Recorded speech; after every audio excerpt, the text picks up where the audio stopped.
Ito na po, itutuloy na po natin yung niluto ni Jeronimo. Bakit ba ang corny mo? Ano po masasabi niyo sa luto niya? Sarap. Masarap? Malutong? Mm. Malutong? Sunog. Sunog?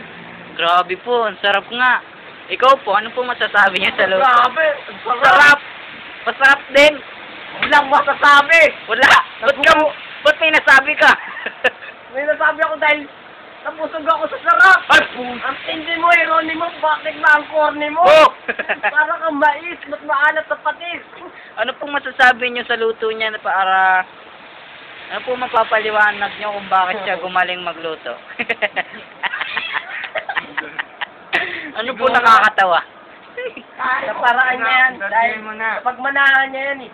Saan po? Siguro, galing yan sa angkin niya. Ang Ah. sarap, walang iba, kundi siya lang. Ano pong nasasabi niyo sa sinabi niya? Mga putang nila nila. Mga putang inala po. Ano po ang ingredients doon? Ano pong ginamit niyo na pagluluto? Ano yung tayo ng baboy. Ay! Sige po, sabihin niyo lang po. Tapos yung mga uod na gumagapang ng mga maputik, inatas ko yun. Ay, puta. Kaya ganyan kasarap. Kaya masarap. Tapos si Baldo. Ingredients ba yun? Asan yung mantika?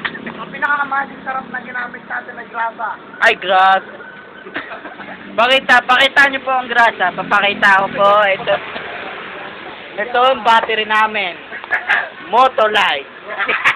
Gawa ng Pinoy. Asa po yung grasa? Ito po. Yan po. Star Margarine. Good. Ayan po ang ano natin. Araw yung ulo ng pusa. Bubuksan po natin ha. Sa amin. 1, 2, 3, go! Wow!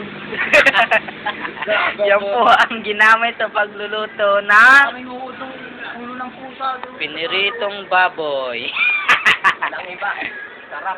Masarap, the Next time best. ulit, sarapan mo maigi. Okay po, okay po. Yes. Ikaw po, anong masasabi niya sa sinabi niya? Ang dami kong tinga. Ang dami mong punting ha. Kadiri po kayo. Tak mo na. Mamaya.